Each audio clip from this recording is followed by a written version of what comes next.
air, bumi, api, udara.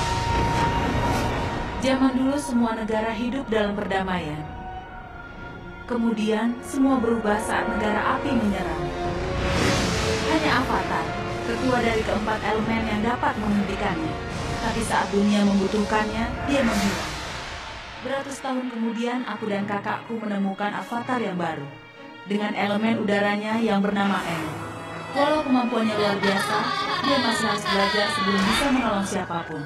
Tapi aku percaya, Aang dapat menyelamatkan dunia.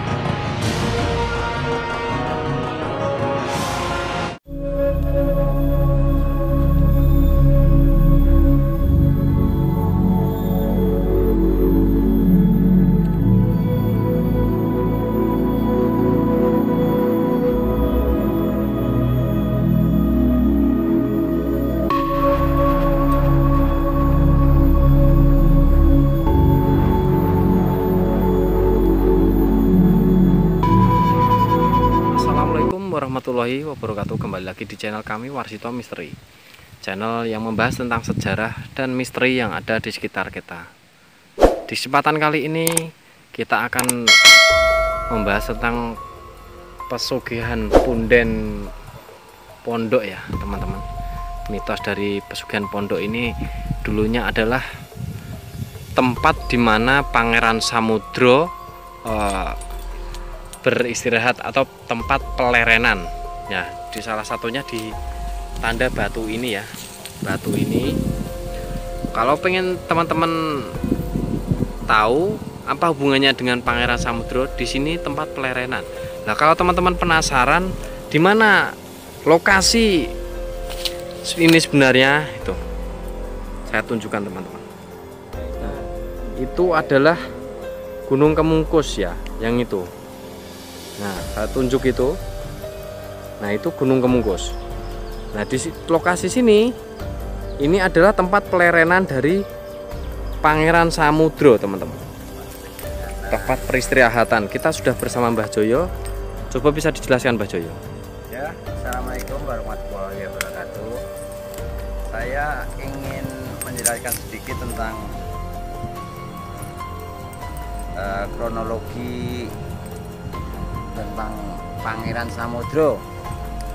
Jadi di tempat punden pondok ini adalah saksi bisu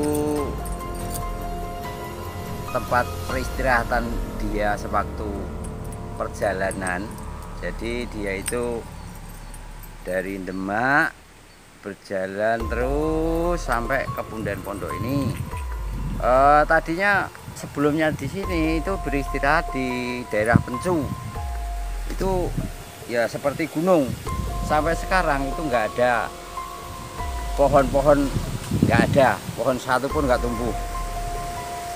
Konon ceritanya dulunya ingin buat gunung di situ, tapi krungu wong nyambel, jadi dia nggak jadi. Terus jalan lagi, jalan terus, ya akhirnya beristirahat di sini.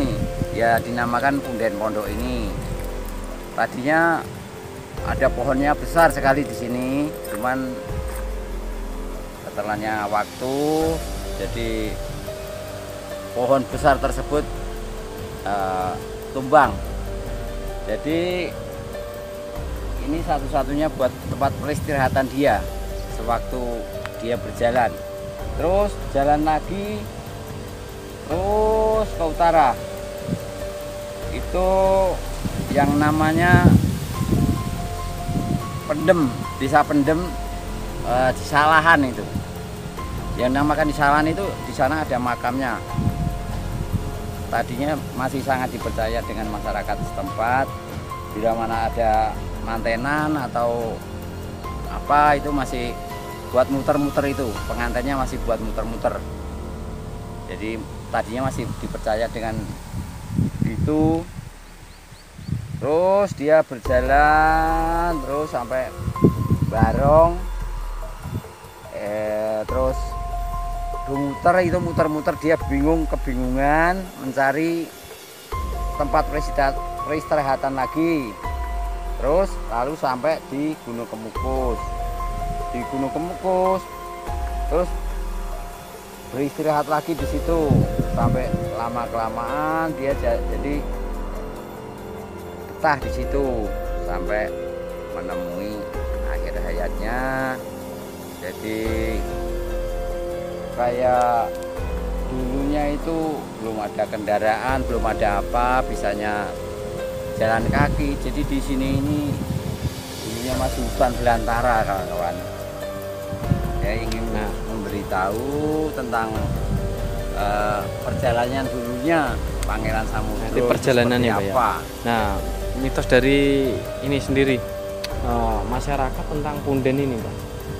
Salah satu peninggalan punden ini, batu yang menjadi tempat peristirahatan Pangeran Samudro ya. Ini mitosnya gimana Mbak? Buat pesugihan ini, apakah ada yang datang ke sini Mbak? Ini tadinya ya, membayangkan sewaktu saya lagi masih kecil itu kalau bulan-bulan Suro atau bulan apa itu masih ada yang suka nepi mencari ya istilahnya buat dia itu mencari kekayaan lah maksudnya dia. Namanya orang itu kadang-kadang ada yang gini caranya ya, ini salah satu tempatnya. Jadi kalau sekarang kan pohon besarnya udah tumbang. Jadi salah satu pohonnya ini ya teman-teman. Iya, ini tumbang ini. Pohonnya sangat besar. Ini saya jelaskan sedikit, di sini dulunya ada tempat lokasi peristirahatan Pangeran Samudro, di mana mitos dari pesugihan itu sendiri masih ada hubungannya erat dengan Gunung Kemukus ya Mbak Joyo ya. Jadi ya, masih ada hubungannya erat dengan Gunung Kemukus. Jadinya soalnya itu walaupun sedikit orang yang tahu itu ya Gunung Kemukus itu ya. situasi Gunung Kemukus itu di sini tempat pelerenannya. Masih ada alurnya, tempat perjalanan dia menyusuri kali naik. Ya, terus sampai ke sana, setelah itu bisa berdem. Dia itu istirahat yang namanya Salahan. Ada di situ namanya Salahan, itu sangat besar itu modelnya. Tapi di sini untuk di tempat ini sendiri ramenya zaman kecil dari Mbak Joyo sendiri pernah nggak menjumpai seseorang yang mungkin sengaja ke sini bawa ritual, bawa sesaji ataupun apa? Ada. Bahkan setiap malam Jumat waktu pohon besarnya masih ada, itu ada yang bawa bunga, bawa sesaji apa-apa gitu loh. Namanya orang banyak kan, ada yang percayanya pakai begitu. Jadi dia itu hampir setiap malam Jumat. Tapi ya itu kalau di sini kebanyakan Jumat Kliwon sama Jumat Pon dulunya. Di sini orang. hampir sama dengan Gunung Kemukus ya teman-teman. Ya. Ini karena di sini tempat pelerenannya Pangeran Samudro. Jadi teman-teman penasaran seperti apa di sini ya. Ini lokasi batu yang ini ya, yang menjadi tempat peristirahatan Pangeran Samudro. Batu ini sebenarnya nggak terlalu gede, tapi ini jadi salah satu saksi bisu di lokasi sini ya. Mengingat pohon besarnya yang tumbang ini. Ini salah satu pohon besar yang tumbang ini teman, masih ada sisa ya. Ya, masih ada sisa ini, walaupun kayunya yang tumbang. Walaupun sudah lama, tapi masih ada sisa. Masih ada, walaupun ini udah kapuk, lapuk, tapi masih ada. Nah, lokasi Gunung Kemukus jadi itu situasinya seperti ini. ya.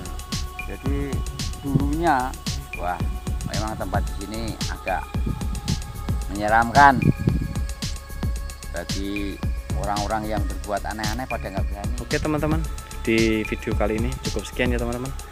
Semoga apa yang kami berikan ini bermanfaat, bisa menambah wawasan edukasi, karena di sini dulu adalah lokasi tempat pelerenan dari Pangeran Samudro ya. Cukup sekian kita bersama Mbah Joyo. Akhir kata, wassalamualaikum warahmatullahi wabarakatuh. Terima kasih.